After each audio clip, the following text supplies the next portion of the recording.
This is the all-new Brackett Show. Brackett Show.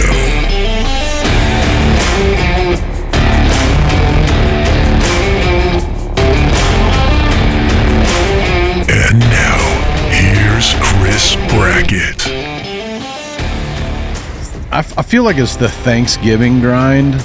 I really feel that I'm in this phase where I know it's inevitable to kill a big buck, but it's like, okay, I'm ready to spend some time with my family, eat some Thanksgiving dinner, and, be all fat and sassy and put a few extra holes in your belt. Right? Yep. I really am rutted down a little bit. The rut for me has been good. I needed some mental clarity. This little Thanksgiving, Christmas season, whatever this is, they call it the holiday season, right? Thanksgiving. They do call it that, yeah. I don't get the Thanksgiving breaks like everybody with kids does, all my friends. But for me, the greatest break for me was going into this season knowing that most of November was open for my Airbnb on my farm. I caught some trout this week. Okay. Bright trout yellow, update. Okay. Bright yellow, unbelievable trout. My Texas Trophy feeder for my fish. I got to fix it somehow. I'm gonna change the battery, but anybody that deals with those suckers, I need to troubleshoot my Texas fish feeder. The trout are incredible. The Palomino yellow trout. Can you put a picture up here? I'll send you a picture. All right, yeah. Okay, we'll put a picture. This is a Palomino trout. These are in my pond, and they will stay there till the water gets too warm in June.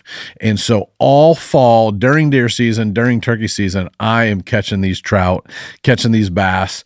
And I've got regular rainbows in there, and I had a bunch of the big boys put in there, but I haven't caught any of the big boys. But I started catching the trout the other day.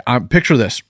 I'm at my house. I'm on my little rutcation at my place, deer camp by myself, cooking ribeye steaks and cooking, having salads and cooking breakfast for myself every morning. And my buddies are stopping by, and I literally just broed out by myself, quiet, watching Roku TV and, Netflix, and man, getting up early in the morning, and just you wear yourself down and you wear yourself thin, and you feel like you've lost 5 to 10 pounds. You're walking every day in and out. Being cold, really, ice bath stuff kind of gets your body, ripping and roaring. And I think your body burns more calories in the cold, right? Because I think that is correct. Because of the keeping your body warm.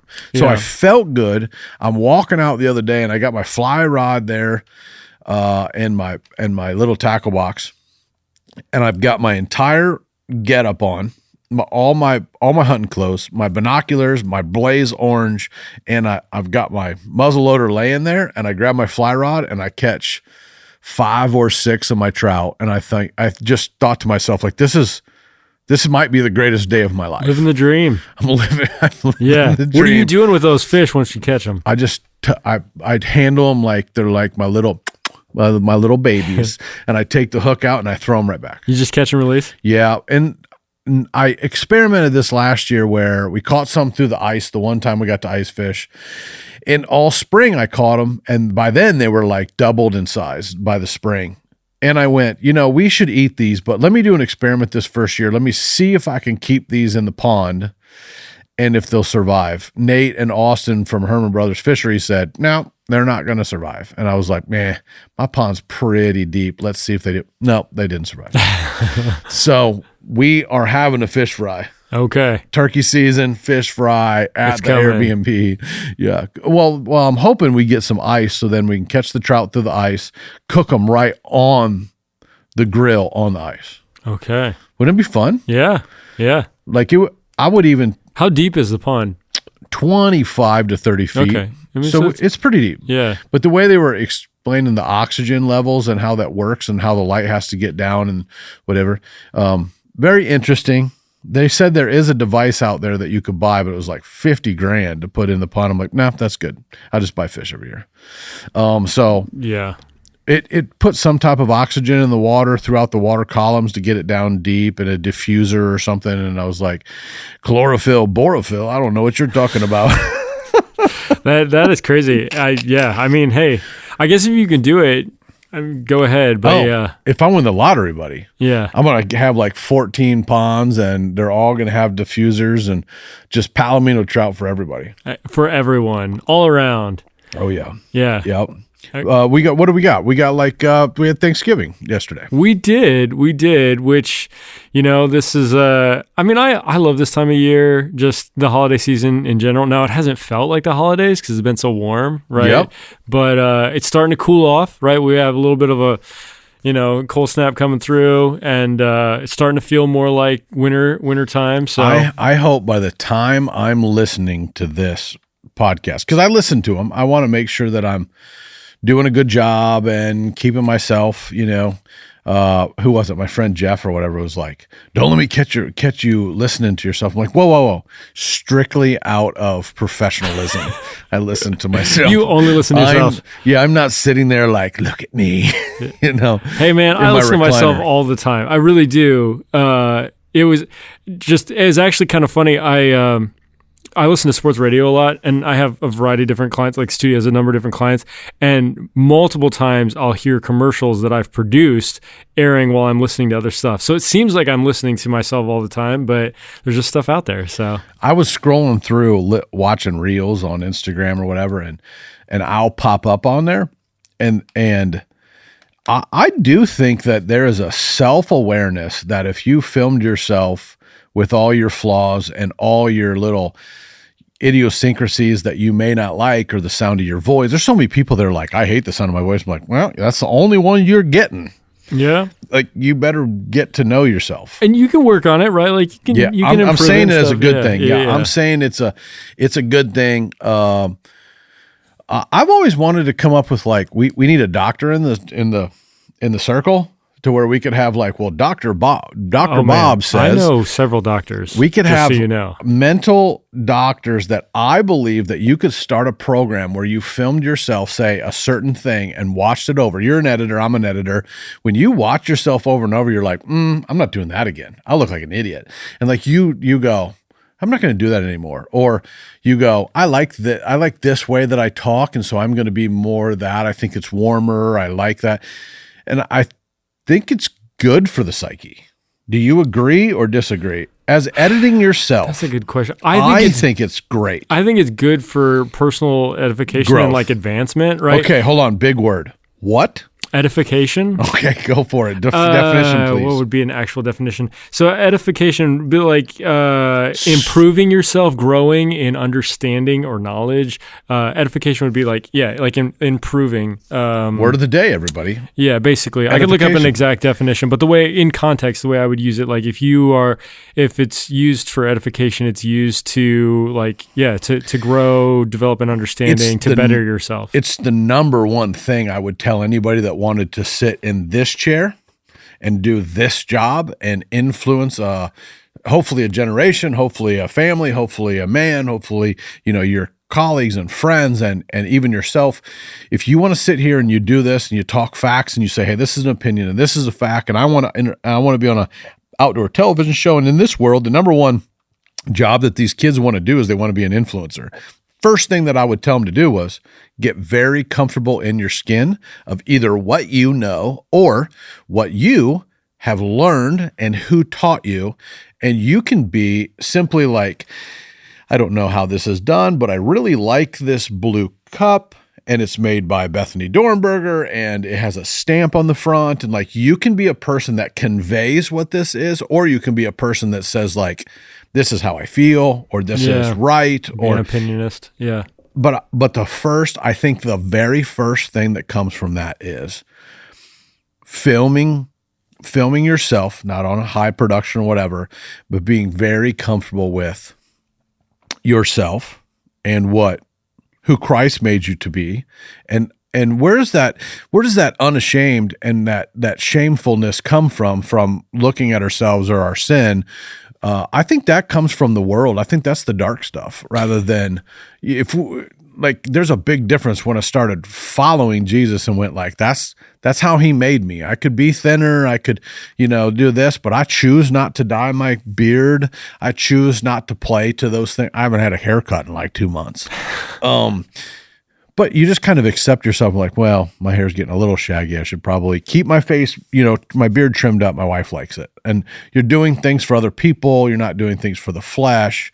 There's some of that there that I think that the most well-adjusted people could watch themselves and not have those weird, goofy feelings. Yeah. You could also not be well-adjusted, and it can still be good for you to watch yourself. Probably. Because then you realize, oh, wow. Probably. You were talking about how would you go about being able to do like what we're doing right now? Like, how would you encourage someone? And I think a big part of it, outside of just like doing it and like getting used to it, is like finding something that you're passionate about. Yep. Because like if we were doing, I don't know, if we were doing a quilt making podcast, we'd struggle because like that's not what we're good at. That's not what we're passionate about. What is it? Chain 1, pearl 2. Oh man, you're talking about like is that what, knitting? I think so. Yeah. See, well, there we go. Never mind. Maybe you'd be excellent at that. But, well, I would be good at going, this is what I learned from YouTube. Yeah. Well, that's what I'm doing, right? Right. That's exactly what I'm doing. Is it's like, I am passionate about understanding, like learning things and like learning about people. Like I like hearing you share about yourself and your experiences and what you're learning.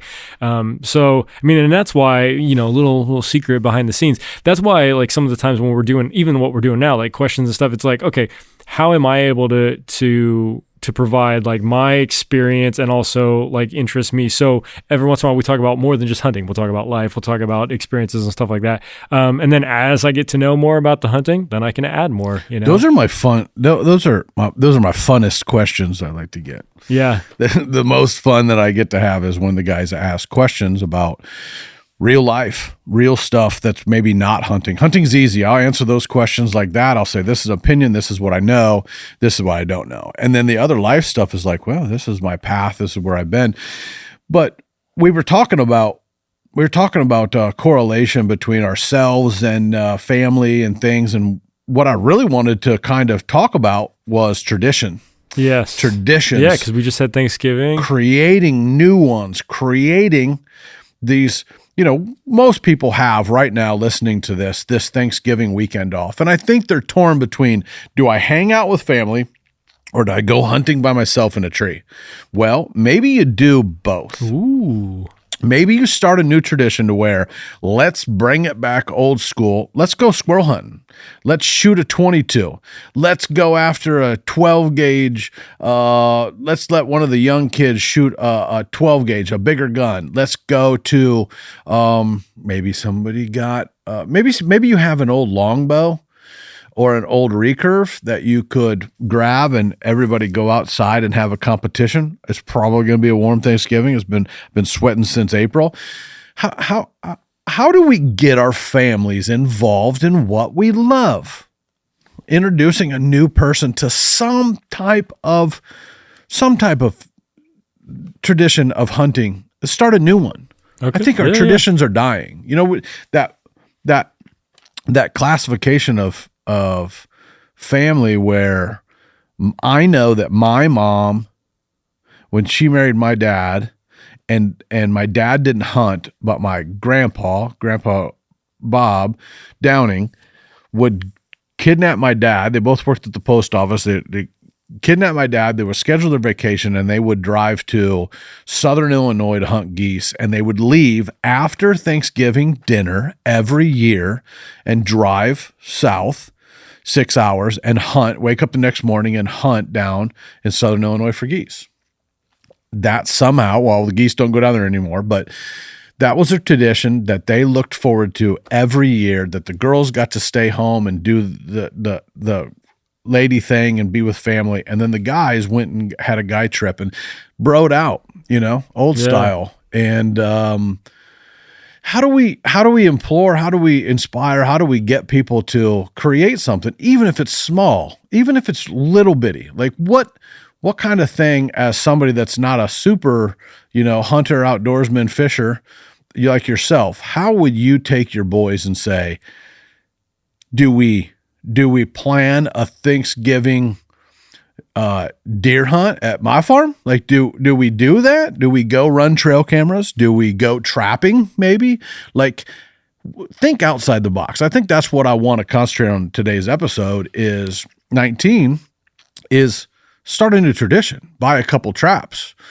Go trap some raccoons. We could all use raccoon, control and predator control for the turkeys and stuff. But how do we just go run a couple traps while we're all together for Thanksgiving? Or how do we go squirrel hunting again? Or how do we bring back some type of fun tradition? Yeah, well, I know like with my boys, sometimes it can be a little bit of a battle initially to get them to come outside, like to do something outside and not just be inside, right? You could accidentally unplug the Wi-Fi. I don't know what's going on. I don't know what happened, guys. We must go outside. Not working. Yeah, no, but what I have found usually is like, the hardest part is just getting outside. Once you're out there, like there's so much to explore, whether we're, in the woods, whether we're even just merely going out for a walk. Like I have found so we've got, a small Jack Russell Terrier, awesome dog, but he needs to go for a walk. He has to. And cause he's got tons of energy, just like you.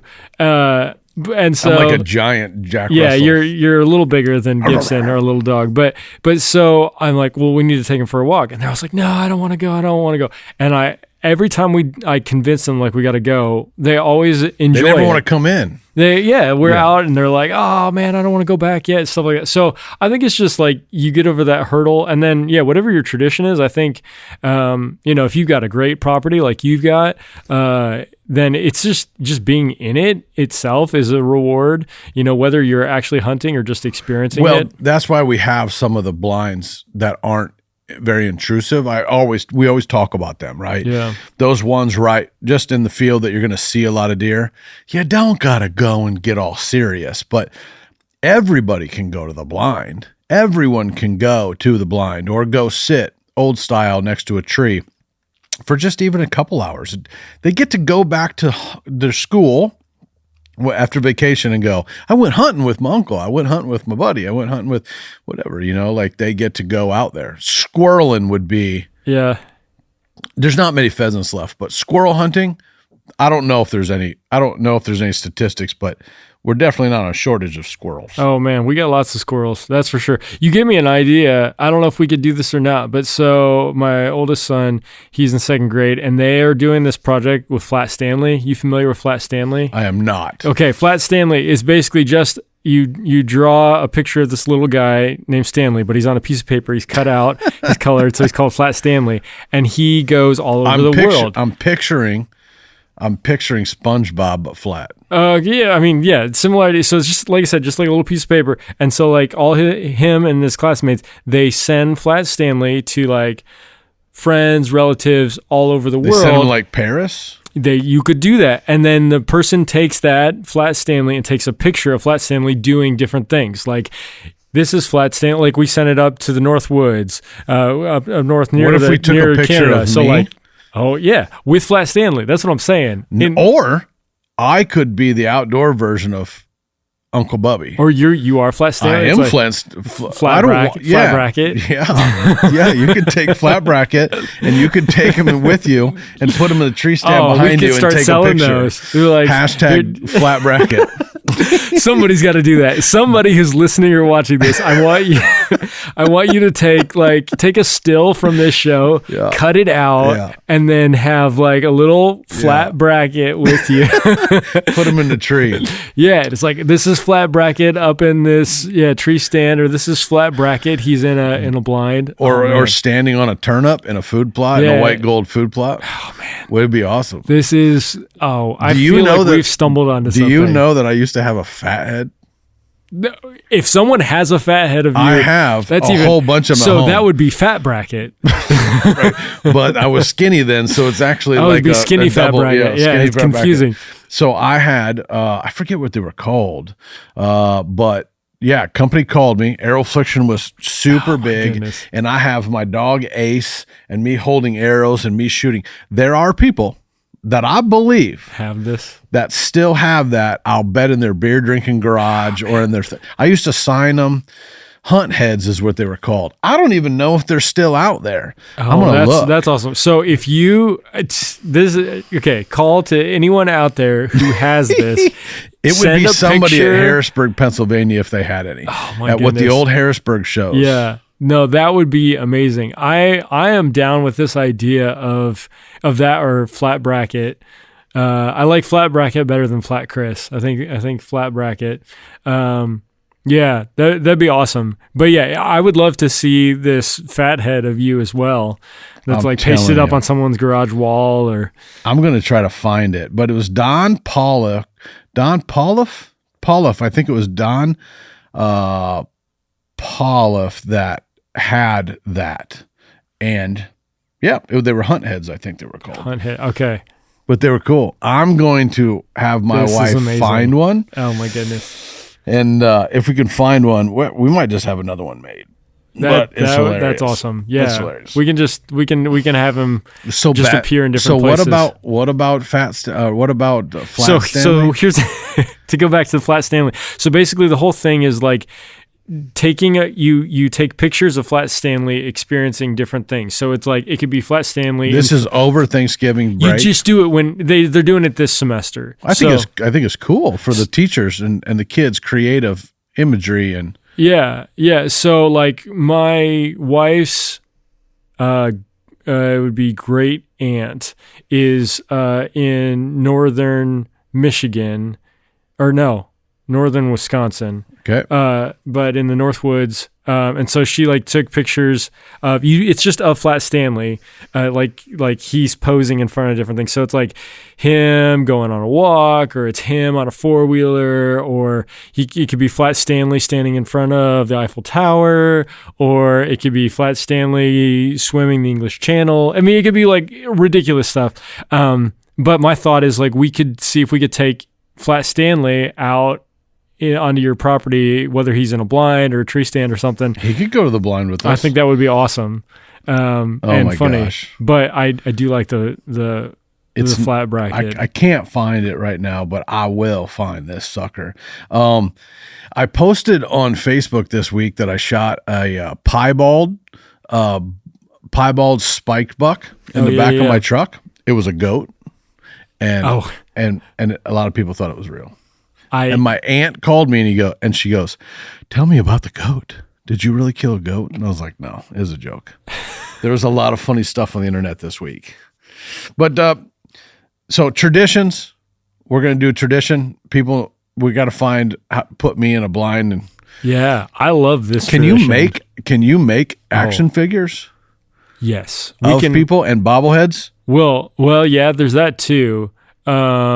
I think it's hilarious. Oh man, I think the simplest thing we got a lot of options, but I like the idea. We just get like we get a picture of you, full body, cut it out, and so he's like 6 inches tall, gosh. and then he just appears in random places.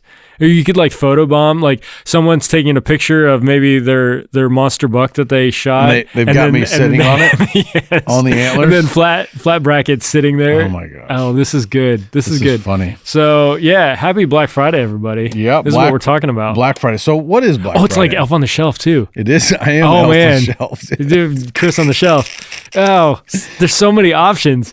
Yeah, Black Friday, right? So that's the day after Thanksgiving. Usually people are doing sales, which we actually are no different. We're going to be offering something special. If you go to bracketshow.com, we've been talking about these consults, these online consults. Yeah. We have a special deal, $50 off from now until December 8th. Yeah. I've got it wrote down from November 29th to December 8th. We'll do online consults, you go to bracketshow.com and then you can kind of check out, and then you'll buy it for a friend. You can gift it.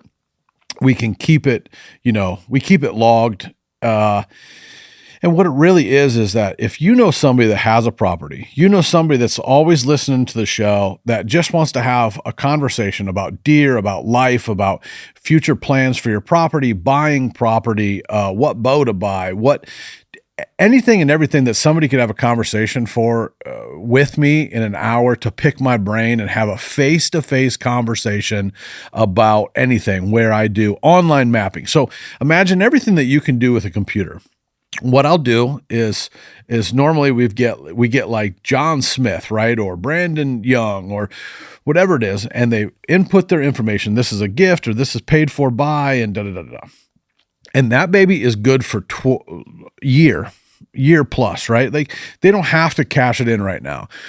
When you run into a struggle, like what kind of planter do I use? What kind of food plots? Like they can save this hour that's bought for you by auntie or bought for you by your mom or your wife. This hour with me is like everything that you can picture that you can put on a face-to-face Zoom call. And if you're not a Zoomer, most probably us hunters aren't, or working factories or working in the fields or whatever.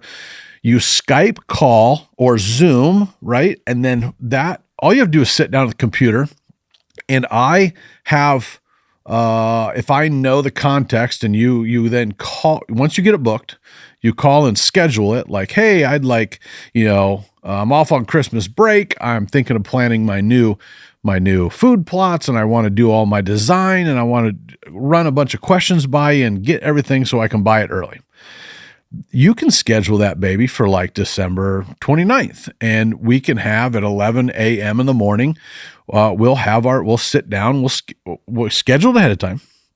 But I want to preface it with, when they book it, they don't have to schedule that at the time. They don't have to schedule the day at all. Yeah. It's just a credit for this. You can do more hours, but we're taking $50 off the hour, and then you can say, hey, let's go over it on December 29th at 11 a.m. And I'm like, I'm free that day. I book it out, and I try to book then that whole day full of everybody. And then we start having conversations like, hey, and it'd be like looking at your screen and my screen, and I get to navigate. And if I know in our correlation of booking that time, we'll talk about subjects of what you want. You can send over your Onyx pins and the property, and I start looking at it ahead of time. And then I'll have little folders and things with pictures and examples and strategies, and actually draw up mapping on the computer in front of you on share screen. That's the coolest part. And then I can let you share screen, and you can draw something on there and go, what about here? What about this wind direction? Hey, here's some information. Here's some real pictures. Dude, it's so cool. And there's a lot of like consultants that probably couldn't thrive on an online consult. They're either boots on the ground or nothing. That is not my game. My game is, I think everyone could go really deep with somebody like me that can visualize and that can teach, just like it's like having a show right here, one-on-one. And I even can record that episode, right? That episode of online consulting. You can record that consult, yeah. I'll record it. You can play it back throughout the planting season and the hunting season to go back and go like, well, how many ounces of imox did he say to put down once I frost seeded the clover? Well, you put down 6 ounces of, and so we go through all that. I record that. Personal Brackett show. Own personal Brackett show. So it'll be at brackettShow.com. We'll have it set up, and we will run it. You can buy it anywhere between the 29th of November and December 8th. And it's a great way that if you're thinking about a boots on the ground consult, which is more expensive, it's a lot of time and it's a year of coaching and whatever. It's a great time for me to get to know your property and get to know me and go, this guy knows way, way too much. He's a crazy deer man. And then they go like, hey, can you come do a consult? And I'm like, yep. And a lot of times what I'll do is I'll just discount that money off of the price of the boots on the ground. Awesome. Yeah. Awesome. All right, man. Well, this has been fun so far, but you know what? I like when we just chatted up. Yeah, absolutely. It's Black Friday. I can imagine there might be someone who got there like, I don't know, at really early in the morning to get some sort of special. Who knows? Maybe they're kind of trucking people around to get to stores. They may be tired. They may need a wake up call. So drink coffee, shoot deer. The wake up call is brought to you by Hunting Day Coffee Company. Go to huntingdaycoffeecompany.com or brackettshow.com and check out my favorite coffee on the planet. Thanks, Stephen and April and your kids for making a coffee for hunters by hunters. We appreciate you. Hit us with that wake up call. Wakey, wakey, wakey. Wake up. Hey, it's Joe from West Virginia. I got a deer camp topic. Why is Boone and Crockett the gold standard? I'm assuming money is involved, but Johnny King Buck and the Huff Buck from Indiana were both obviously bigger than the Handsome Buck but these so-called deductions and abnormal points, whatever. But why is, I hear they don't even do mass measurements either. But why is Boone and Crockett crooked? Thanks. Why is Boone and Crockett crooked? Well, this guy's a man after my own heart. Boone and Crockett writer actually set me up about 12 or 13 years ago when CWD topic first came out, dealing with prions. And Danny Borland and myself were in bear camp at River Bruins in Alberta. And we met a gentleman that had moved to Missouri after being the number one captive deer facility in Wisconsin. And we found out from him he had Parkinson's and wasn't doing so well. And this guy, he spent millions of dollars fighting the CWD government bull crap about what it is and what. And this was 20 years ago. I spent 7 days with this gentleman, and I picked every ounce of information out of his brain like a steel trap, and we spent it with him. And he told us more about CWD than a lot of experts know even now. And I came back, and I used to, when I was on top and Superstar, I would get calls from random people, and they would milk me for information, and it sounded like I was just helping a guy with a phone call. And one of the writers for Boone and Crockett, I didn't know at the time he was a writer. He was looking for information from me. And first talked about this and deer and bows and archery, and then hit me with this little question, asked me and like kind of pigeonholed me about CWD. And I just literally said, at the time, this was quite a while ago. At the time, there were no documented cases of CWD killing a white-tailed deer in the world. We had talked about it before on last episode. They had died from something else. And I gave my opinion, and I said, listen, they don't die from this, whatever. Boone and Crockett wrote and published online, you'd probably be able to find it, and Facebook. They published a huge article about how I was so dumb and so stupid and uneducated and whatever. Then Uncle Ted, one of my good friends, Uncle Ted comes back and backs me up, and then all of a sudden it starts coming out the CWD isn't causing the deaths, and that I was actually at the time correct in what I was saying. So me, if it's under 5% of the deaths are CWD, then I would consider what I said to be true, and I was only taking what this expert had taught me and regurgitating it and being a parrot to what he said, and I believed him, and I saw the evidence, and I saw the backing. That's a little story of Boone and Crockett. So who is Boone and Crockett? What do they do? I've never entered any of my animals in Boone and Crockett, and I probably have 30 of them.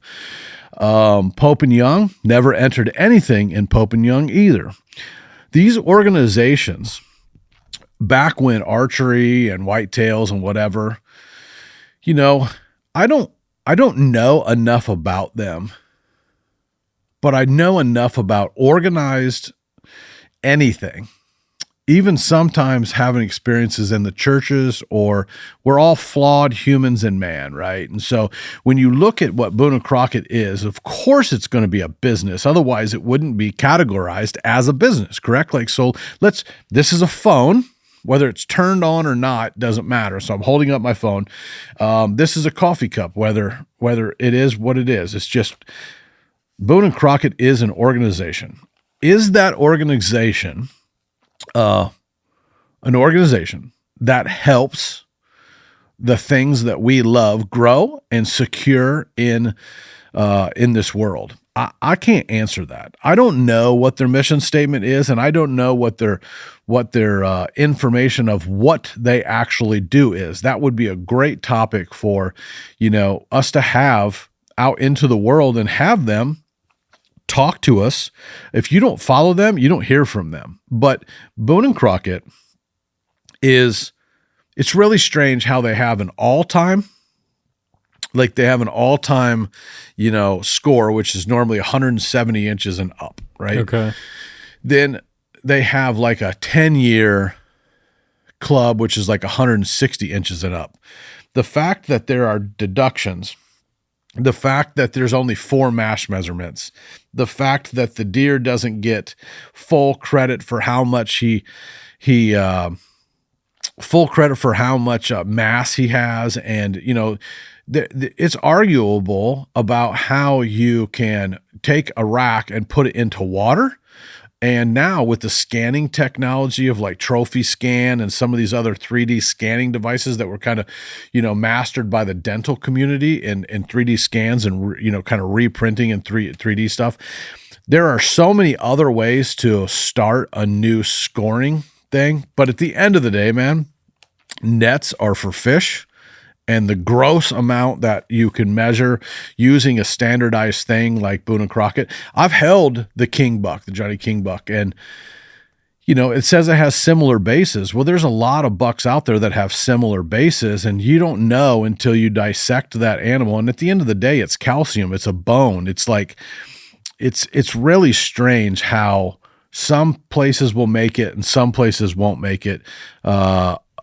A record, or it can have a drying period, but you can stick a piece of, wood inside the antlers to keep the spread from shrinking, because antlers will shrink depending on where you keep it. So is it okay for people to, in states that use mineral to enter the same book as the states that can't use mineral? And see what I'm saying? Like there's so many, it's Pandora's box. And it's also why the hunting community argues so much in what their beliefs are and what the truth is, because there is no buck Bible. And so when you look at what's compared apples to apples, you cannot compare a deer in Iowa, Ohio, and Kansas to a deer in Illinois, because we're not allowed to spill salt or any kind of mineral off of our fries from McDonald's without it being considered baited in our state, because they don't allow it. So how can you even start with just something that simple to say, well, does Illinois have its own Boone and Crockett category? Does Saskatchewan have its own Boone and Crockett category? Do you have a Canadian Boone and Crockett? Like, I think it's just all a little nuts. And I also think that nets are for fish. And I think that Boone and Crockett itself just doesn't care about the public. I think it just cares about controversy, and it will always compare to itself to controversy and what they say goes, and their own little government. And I just think that they are perpetuating their own little government and what they feel like they're trying to control in the world. And we just choose if we want to be a part of it or not. Because right now, with having the influence of outside genetics from, penned deer or big deer being influenced into the wild deer categories, I think you just kind of get lost in all of it. And at the end of the day, I think if you can grow a great deer and your deer age structure is 4, shoot it. If you think your age structure is 5, shoot it. And if you want to hunt with a gun, you can hunt with a gun. If you want to hunt with a bow, hunt with a bow. I think that's where it comes down to you and what you want to accomplish. And we set our own goals. That's why get rid of the selfie, Facebook picture, buck picture, holding the rack out in front of you.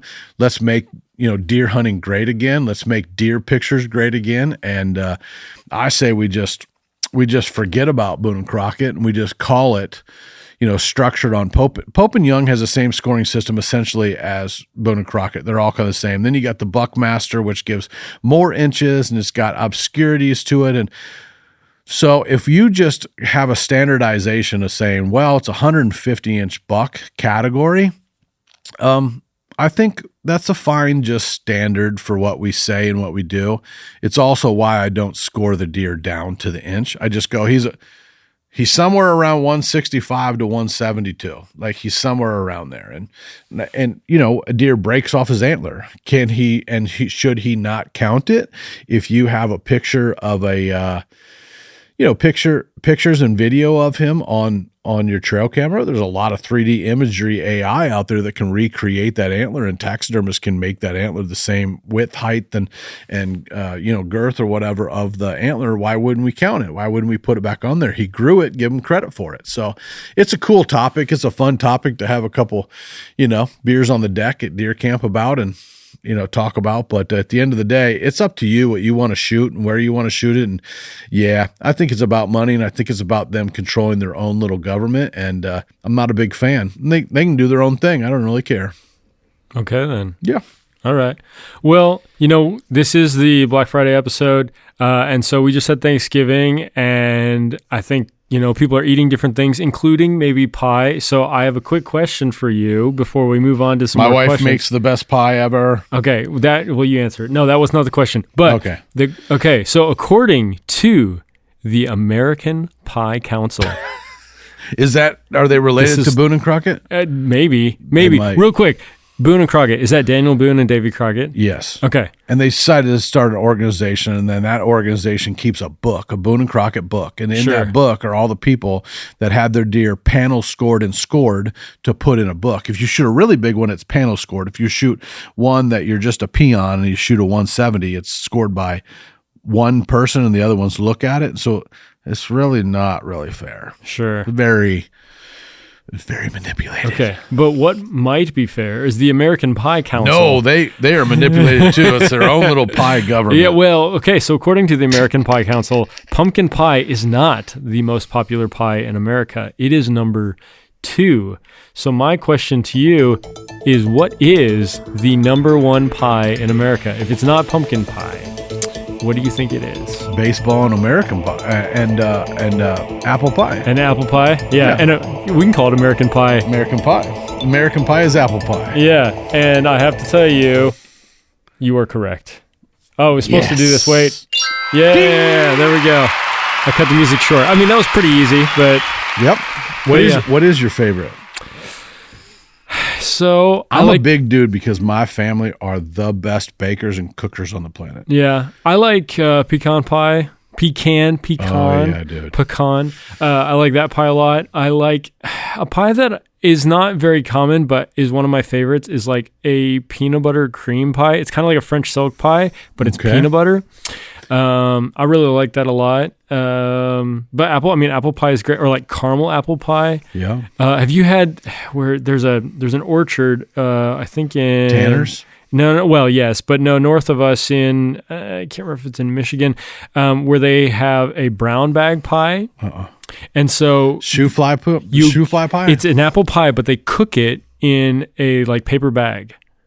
And it like the way it cooks it that way. Anyway, there's a certain farm or orchard that does that, and they had them locally. Someone brought them in, but anyway, that was an amazing. Somebody apple pie. Would be able to tell us. My mom's favorite was Dutch apple pie. Okay, yeah, is like had kind of double whatever, and then my favorite is my high school girlfriend.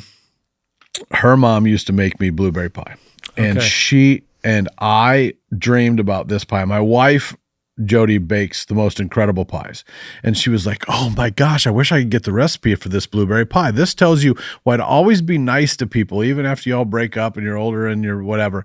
We're at the old Ruby Tuesdays in Morton, and there walks in Jen's mom and sits down, and I said, "Jody, that's the lady that makes the pie better than you, but she doesn't make the same pie."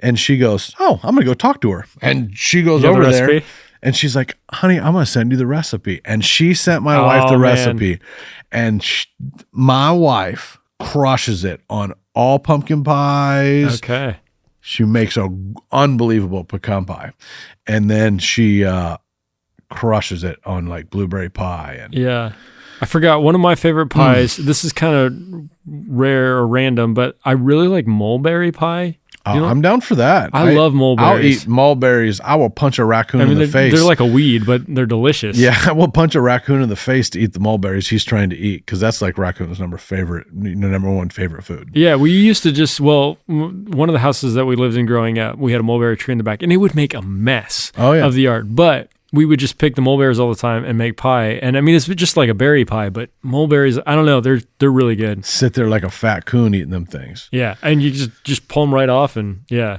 delicious. Okay. Unbelievable. Do we go with a question? I think so. So let's well, hopefully everyone's enjoying just the chatted up Thanksgiving Black Friday episode. We need it. I mean, we've been talking about deer for 18 episodes, and we're kind of at this little charge your engines. Nothing's better than hanging out with family and having a bunch of family making a bunch of noise and driving you maybe a little bit nuts to where you crave a tree stand. So I think after Thanksgiving, feeling all fat and sassy, some really big deer died this first week of December. Yeah. So they're back on food, and we'll talk about that here in a second, but hit me with a question. Okay. Please. How you doing, Chris? It's Ryan from Central Michigan. Love the show, man. You're doing a great job. My question is, with all the new flagship bows coming out for their 2025 model, I'm currently shooting a Matthews no cam. It's about 7-8 years old. I've killed probably 6-7 deer with it. Love the bow. Great shooting hunting bow. It's relatively short, axle to axle. Shooting a 350 Victory VAP PKO 4mm arrow, and I love the way that bow sends it through them deer. Yeah. But with all these new stuff coming out, I'd like to hear what your thoughts are on some of these new bows. I know you're picking a compound back up this year, and I'm kind of itching to want to get a new one, but I need somebody else to help me make the decision. Keep doing what you're doing, man. Good luck out there.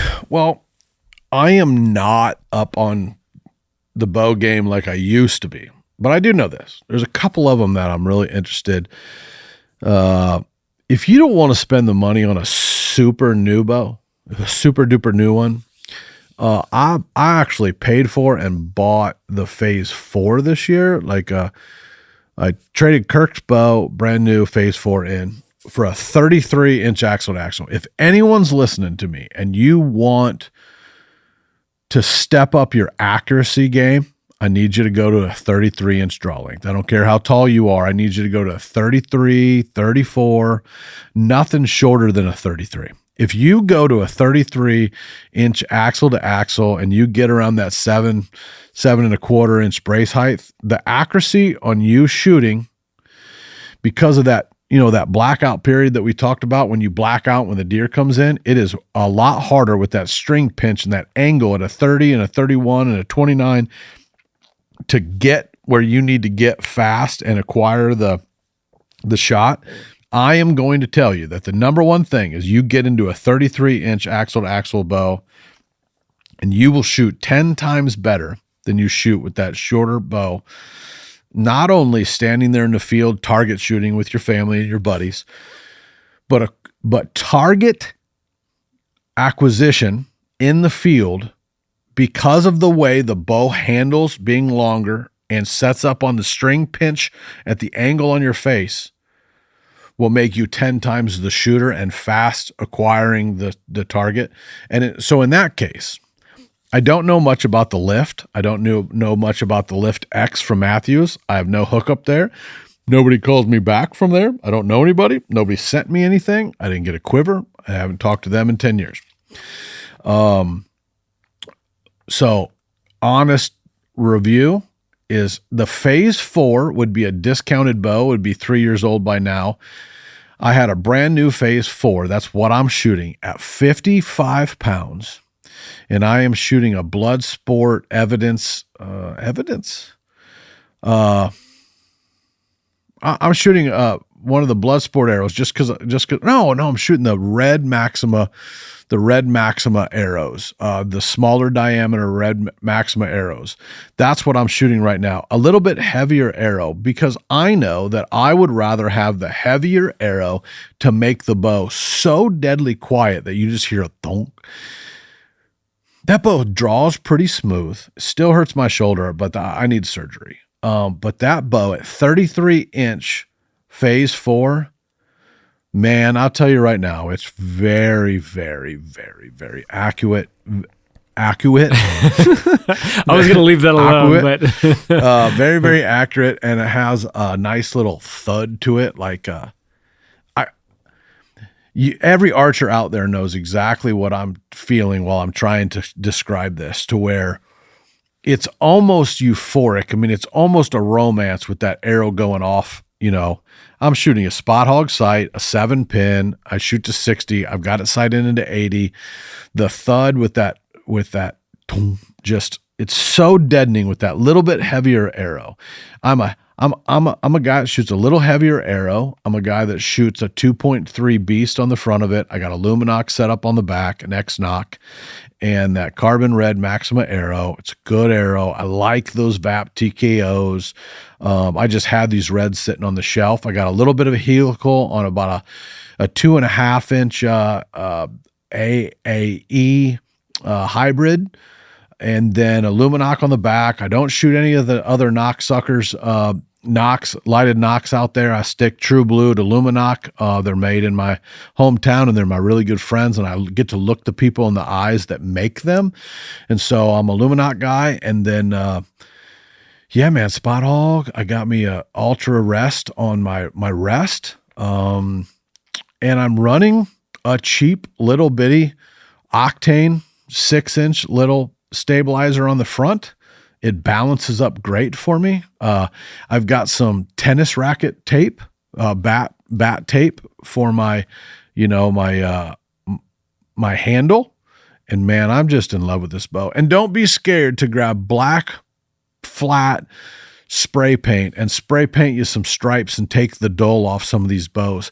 There ain't nothing fancy about there. Customize it, make it your own, do whatever you have to. It's kind of like wearing face paint. Sometimes you just got to make it your own to get in the zone and feel like it's everything that you want it to be. I just hung mine on my bow hanger and I just hit it with some black spray paint and just made it my own. And I become one with that sucker. And I love it. Now, John Brown did threaten to send me to try out the new PSE carbon bow. It's a 33 incher, and I have heard nothing but incredible things about that, dude. I don't remember what it's called, but I will try to shoot one when I run into John in Iowa or whatever. He said I'm going to love it. The draw cycle with my shoulder, probably 55 pounds. It's carbon, so it'll be light. That's one of the problems with my shoulder. But he had one at my house before they launched it, and I got to see it. It's pretty incredible. And so I'm going to be looking at that PSE. Also, Jared, I think Jeremy from Hoyt, I was looking at Jared's bow. He shoots a really short bow. I don't know much about the Hoyts this year, but for me, I'm going to tell you whatever 33-inch bow and whatever wrist sling type release that you can get, I want you to dumb it down and go back to being stupid, a bow hunter with the simplest gear. I want you a bulletproof type sight, like a 5-pin or a 6-pin sight, like a Spot Hog, nothing fancy, no movable stuff. I want a big peep, seeing the housing. I want that Ultra Rest on there. You can run a small sidebar, something with your stabilizer system, but I want you in that longer 33-inch axle to axle with that 7-inch brace height. And I want you to go back and make bow shooting easy again. Y'all making it too complicated with the movable sights and all the different peeps and all the bull crap in there.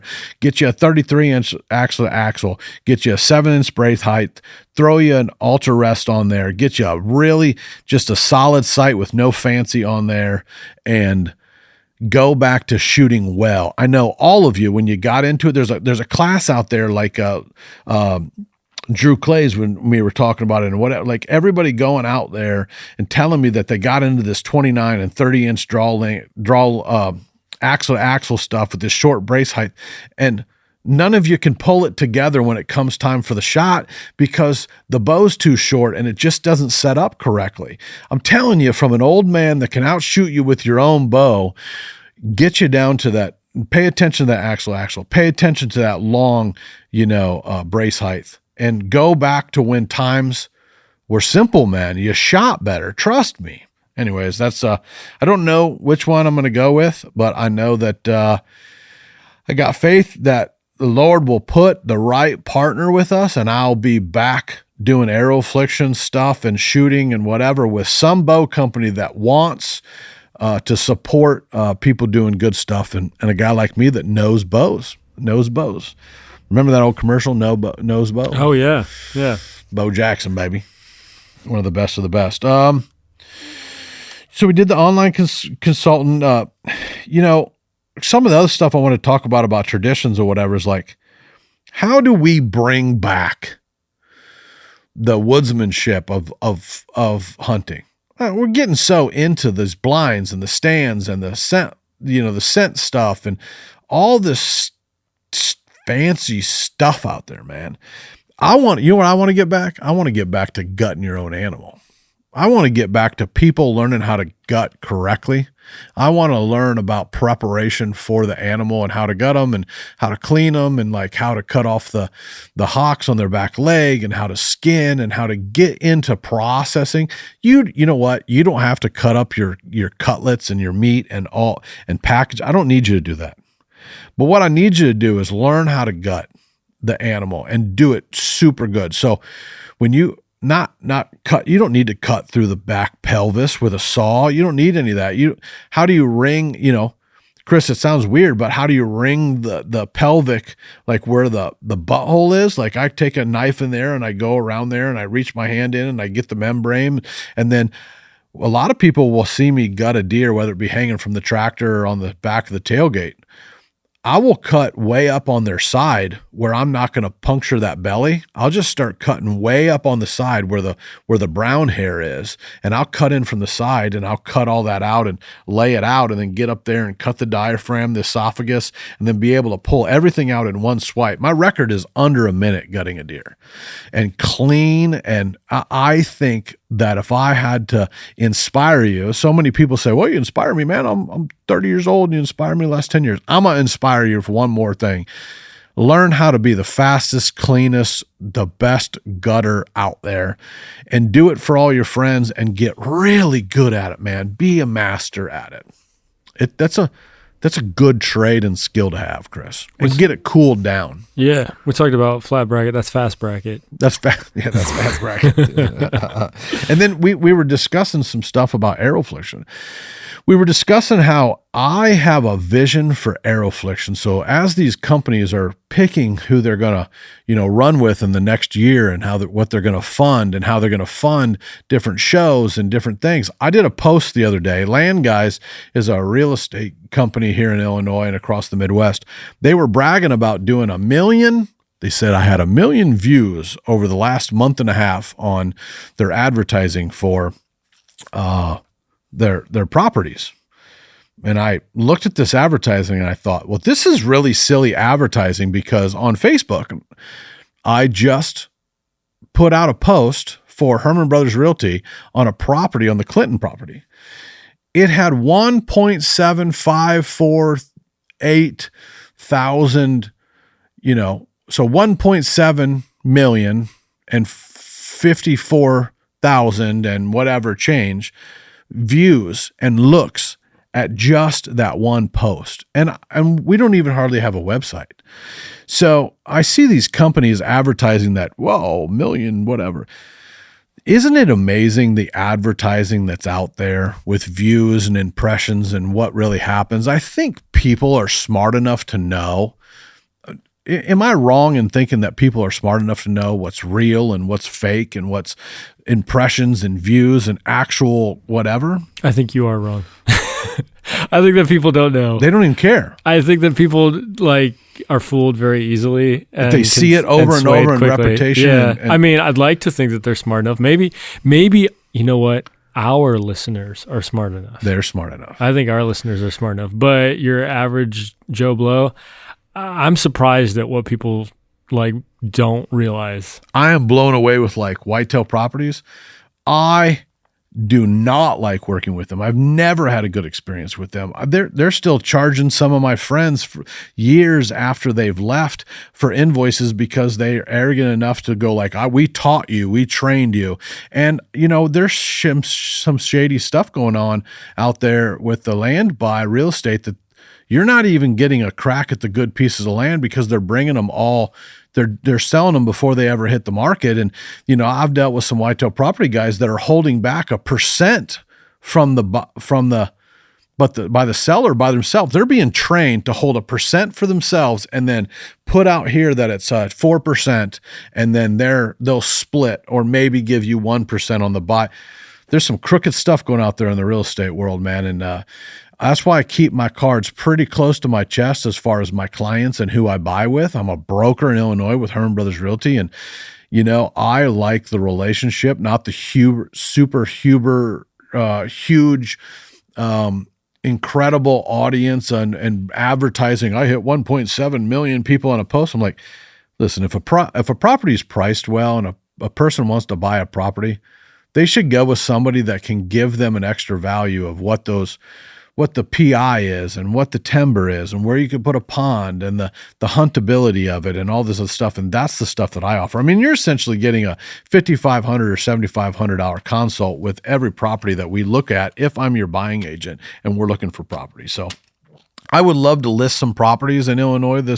That's my goal for the next 2 months as hunting season winds down. People want to sell their properties or whatever. I would love to represent them. And that's where the business is at, is like, let's find all the juice in the squeeze and figure out what your marketability is there. I know of a property in Schuyler County that's off market, that's around 50 acres that's going to be coming up that one of my friends wants to sell. And I know of a few other ones that they could buy, and all these things are kind of like coming soon. I don't think the guys want to sell it till after the deer season, but those are some that are coming up. But I can't even tell people about it because I don't represent them as the buyer. But if they sign a buying agreement, we go search for that, that type of stuff. Been teaching guys how to get their financials ready with like a compeer lending agent and getting them with them and like getting their stuff. Cause these are young guys that are like, I think I can buy a piece of property. You've inspired me enough to buy it. Let's buy one, so kind of cool. Yeah. We got any more questions there? I do. Here we go. Hey, Chris, it's Doug, from Ohio again, the firefighter, bow fishing guy. With it getting later season, man, I got a question about food plots. Imox versus clethodim. Mm-hmm. I know they're both, in the herbicide line. I know you really recommend imox. Didn't know benefit one versus the other. If you could just kind of lay that out a little bit. And then also, I planted Ladino, white clover, mm-hmm. and then nurse cropped it with annual cereal rye. That way the deer kind of destroyed the cereal rye instead of my establishing clover. Mm-hmm. As far as terminating that annual cereal rye, I didn't know if imox would be a good choice for that as well. Well, he said it himself. And then kind of my last question is just like trees, in particular, like fruit-bearing trees, kind of what your go-to is as far as, attraction and also yield, apple, pear, chestnuts, even persimmon, any of that. Even like pawpaw trees I've noticed are kind of popular. So just kind of get your take on those, man. But hey, I appreciate everything you guys are doing. You're killing it. So man, that's cool. Talk to you later. Happy Thanksgiving. Okay. imox. Well, first off, you said it yourself. It's an annual seed. Okay. Do you know what annual means? Yeah, absolutely. Just once. Yep. Perennial. It just keeps coming back. Yeah, for a while. So your annual seed, don't worry about it. Don't fret. Here's what you got to do. You got to figure out how to terminate it before it goes to seed. But even if it goes to seed, it's going to be a great nurse crop.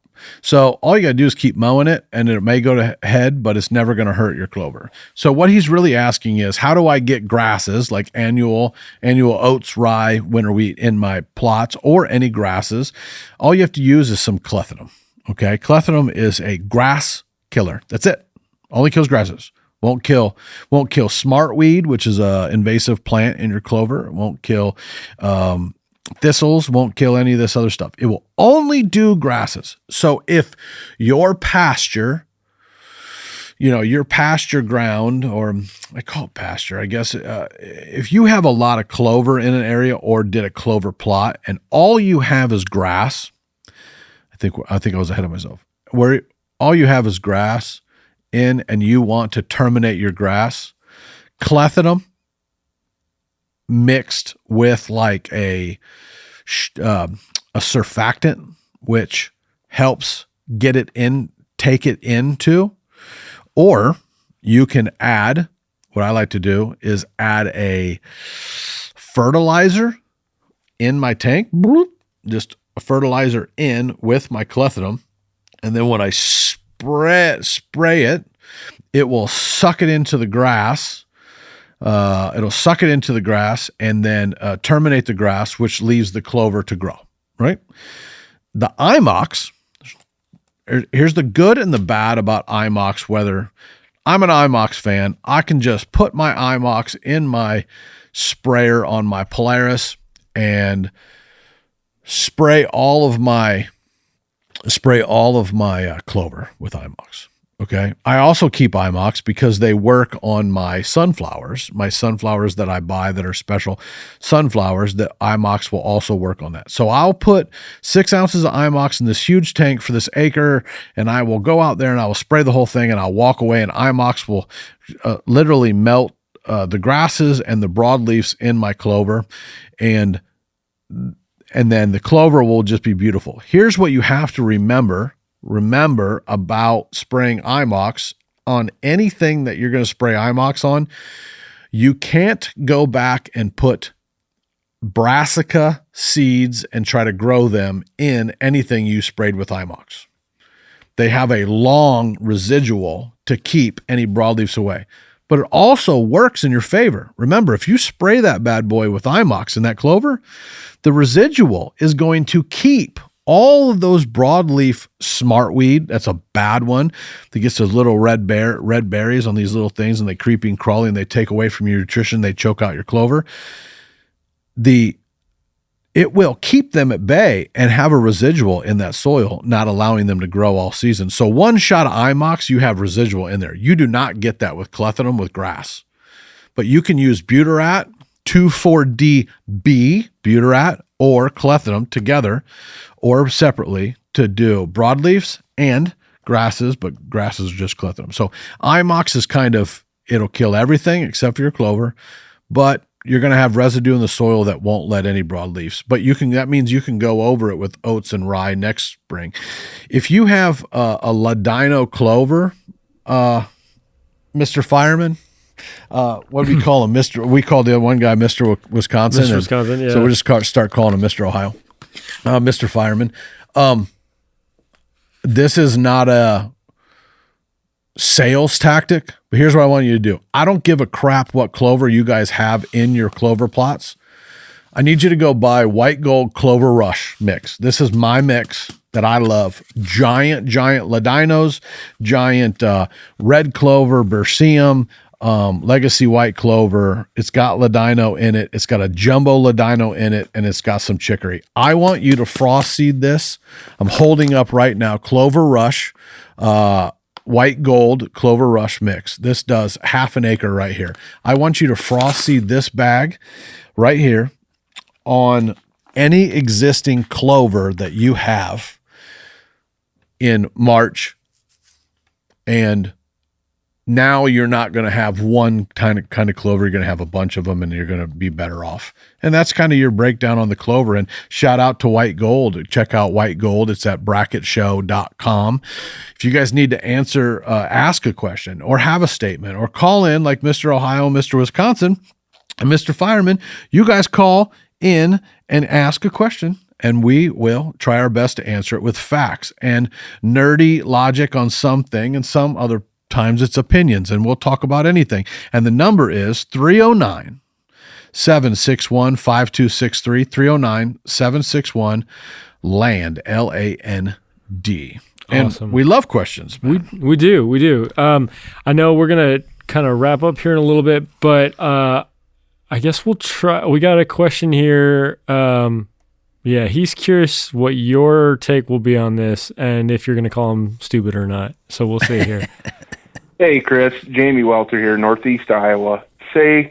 Last year, Iowa, we were hit with a drought Northeast. pretty good. Guys in southern Iowa were talking about EHD, finding dead bucks. Although we had the drought up here as well, our numbers were good. I did find one dead 8-pointer. Can't say for sure it was EHD. And Follow that up with this year, started out with some pretty normal precipitation, I would say, and boom, end of August, September, October, dry as can be. Now we're starting to see what I would call declining deer numbers, pretty noticeable up here. Can't say it's EHD. I've not found any dead deer yet. Shotgun season's coming. I'm just going out on a limb assuming shotgun hunters are going to find a pile of dead deer laying around. That being said, there's still deer numbers here. I've been seeing bucks during the rut, yada, yada, all that. At the end, or probably first week of October, I decided to put a water hole out on my 18 acres to attract deer since it was so dry. With that being said, if EHD is prevalent in this area, am I an idiot for doing that? Am I adding to the devastation by trying to maximize my opportunity on the drought by putting out a water hole, which is legal in Iowa, and trying to, maneuver the deer where I want them to come? Am I adding to that problem? I feel like I am. Maybe I'm stupid. Maybe you're going to call me that. Go ahead. You're not going to hurt my feelings. Also, goes without saying, your resurgence, your humility, your rise back up is inspirational. I love listening to you.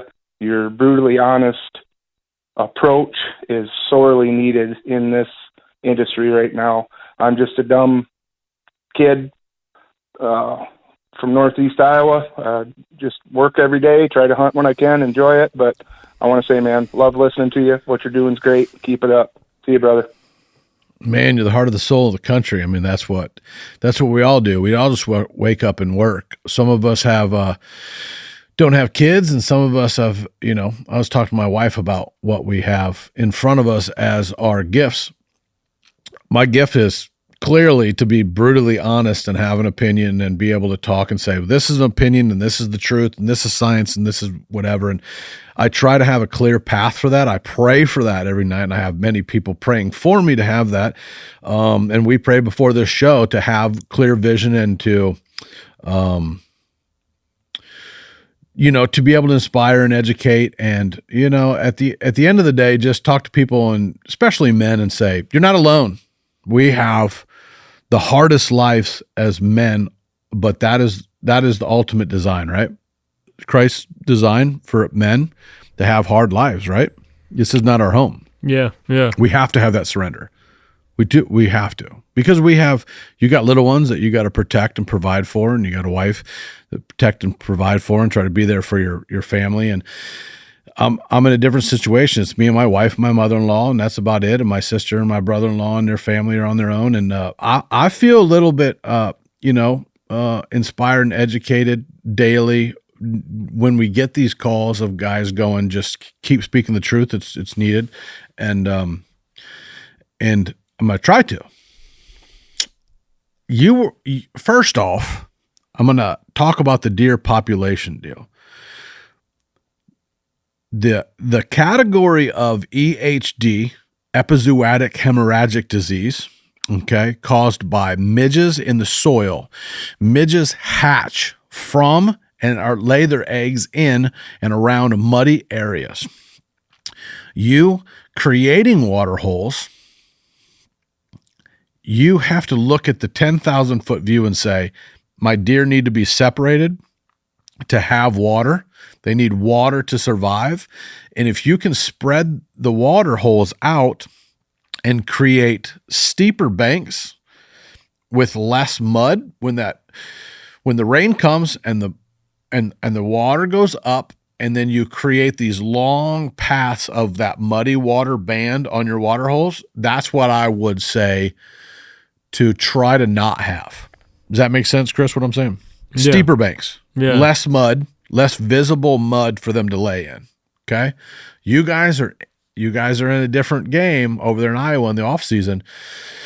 You can put things in your water. You can put minerals out, right? Can't hunt right over the minerals during the season, but you can cover them up or whatever. So make sure that you're getting educated. I know that Lukoski has had incredible success with analogic, and some of the things that they're doing with the minerals and I don't know. I was talking to Jared from Hunter about it, but I think that there's stuff that you can put around the outside in the mud and then have things that the deer are eating in Iowa. We can't do it in Illinois. I would be the one to tell you to put out as many water holes as you can.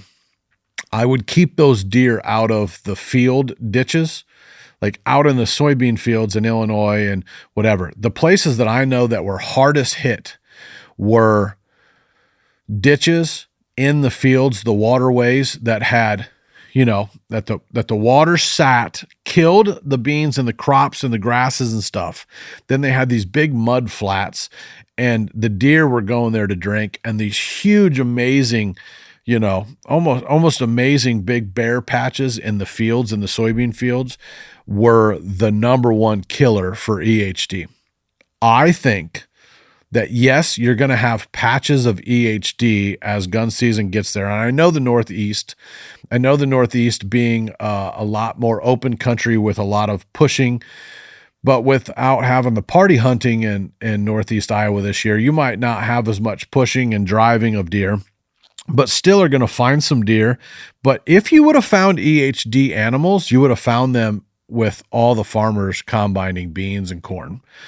And so I'm going to bet to say that you're experiencing in 2024, what I would say is the most locked down and smallest core area deer usage that I've ever seen in my lifetime of whitetail hunting, and I'm 47 years old.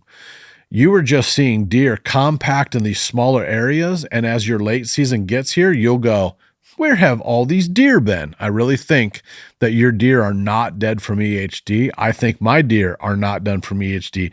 As I am doing this at 12:39, Kirk just sends me a message with big giant eyes and says, what is this giant deer? Hey. It's got big giant split brows. It's got a big swoopy, crazy 8-pointer. I think he's going to freak out, but I think I know the deer. And I think he's only 3.5 years old. And he's a super mega giant. He's a really cool deer. This deer just showed up. Where's this deer been? I have no idea. So going back to what I said was, these deer are going to do kooky things, and they're going to reappear like aliens brought them and let them loose out of big giant spaceships. But it's going to take cold weather to get them there, and I think they're going to drop antlers early. I think they did their hard rut. I think they're going to appear out of spaceships everywhere, and then I think they're just going to shed early and be on food and calm down really early this year. I see it being a very compact season because we've been waiting, and it's already the end, and then boom. You know what I'm saying? Yeah. Yeah. Well, I know we keep hoping for that, right?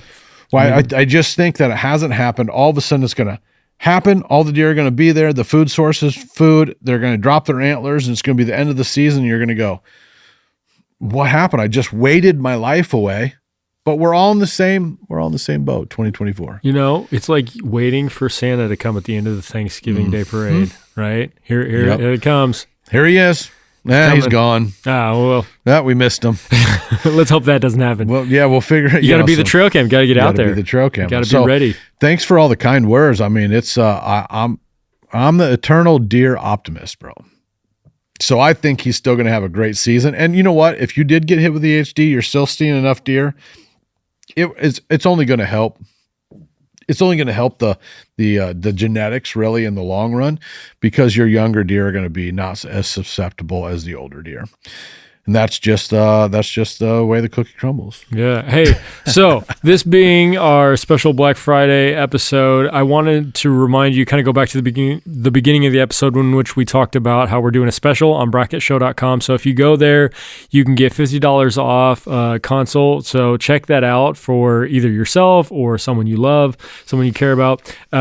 Essentially, it's your own Bracket show for an hour is what it is. Yeah. It's face-to-face with a computer, with your screen, and we talk about whatever you want. You get to ask me as many questions, and it falls right there with a $50 off if you book between November 29th and December 8th. And we get to have that personal touch. And then if you say like, dude, I want to come to your Airbnb and see your farm, can I do that? Oh, okay. Yeah. Here's how to book. And you get to ask me everything like, what kind of planter would I use? This is the kind of stuff that I'm looking at. This is when I want to kill my deer. ask me anything. And it normally a lot of times develops into repeat business. The guys that do it end up going like, I'm booking you for 2 weeks. I need lesson 2, lesson 3. And we build a relationship that way. And they always work into how much for a consult. If you're already going to be in Wisconsin, can you stop by for a half a day and see this in person? You're like, yeah, let's work on it. So, or you can send them flat bracket, or it's just me in a field. What were you going to say? I was just basically what you said. Just wanted to remind people about that. Also, you've said this a few times, but just again, if someone wants to call and give their question, it is 309-761-LAND, LAND, that's 5263. But to kind of wrap things up, why don't you give us the lowdown?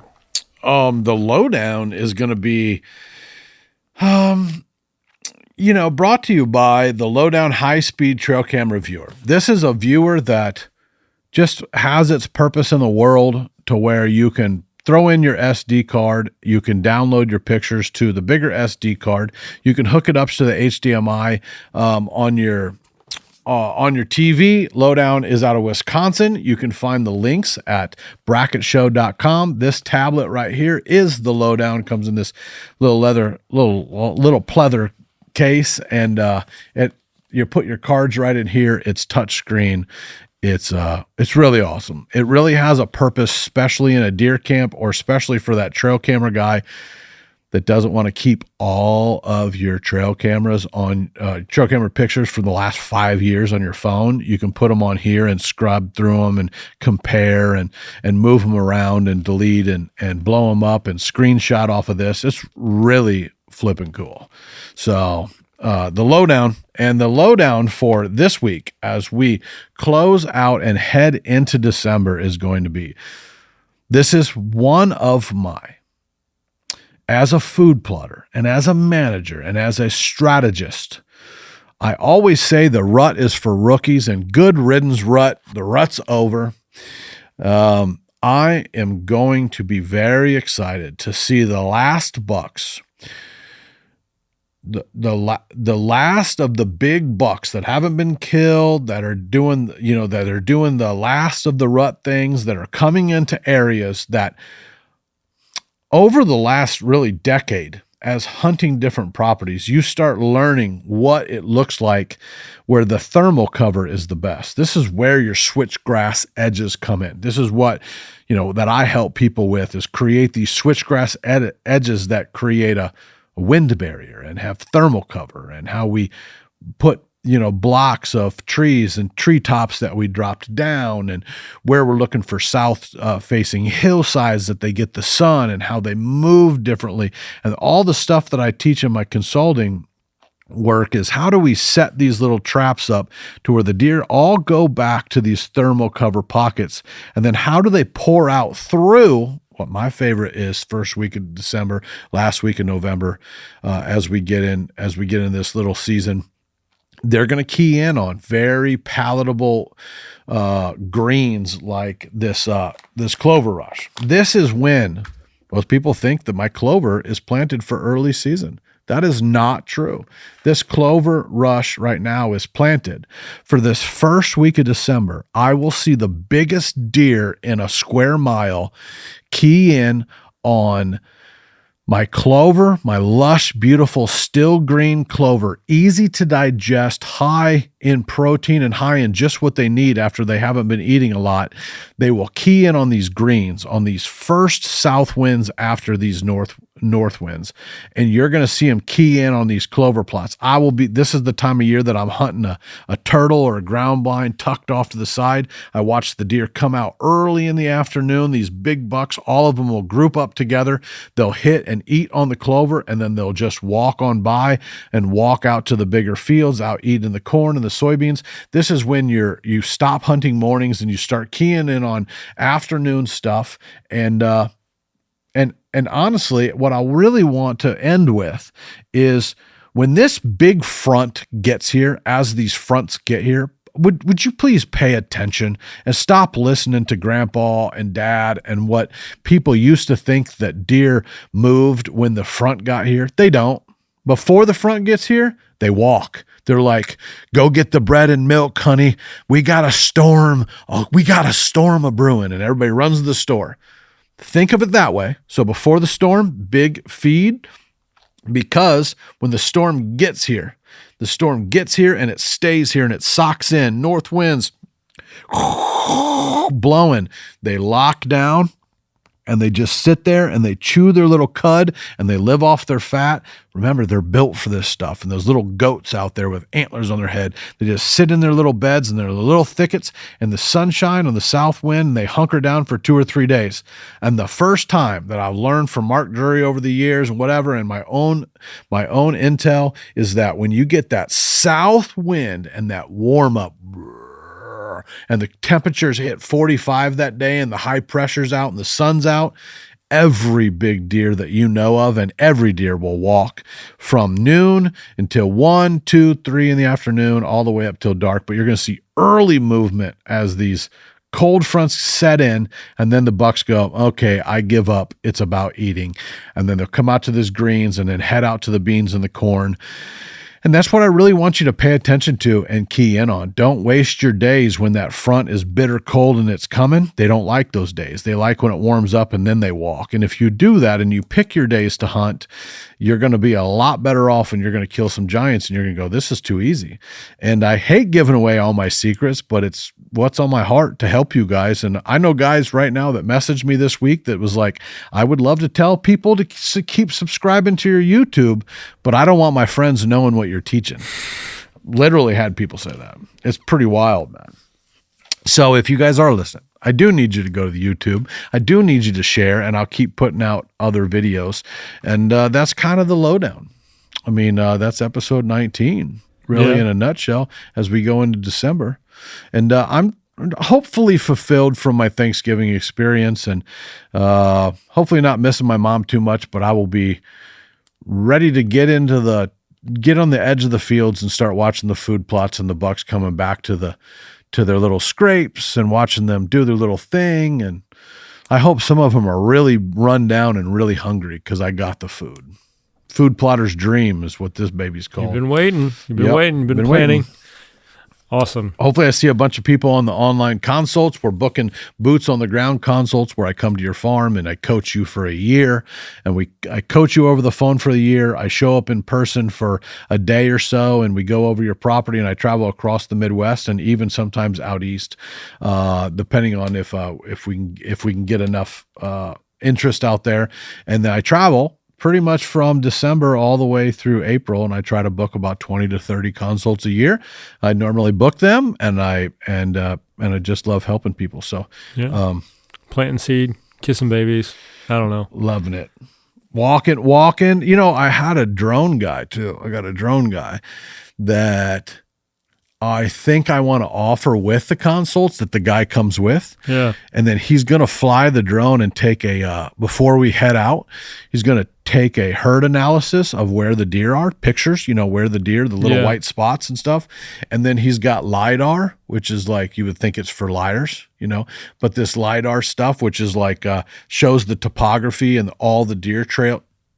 It's over my head, chlorophyll, borophyll. I don't know what he's talking about, but it's pretty fascinating. And I think I'm going to have this guy taking aerial pictures, or at least offer it as a services, aerial pictures, herd analysis, how many deer on the property, where they're at on the property. And this all happens after the season, so it's legal in all the states.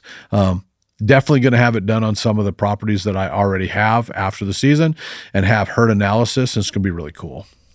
Cool. A lot of fun stuff coming. Yeah.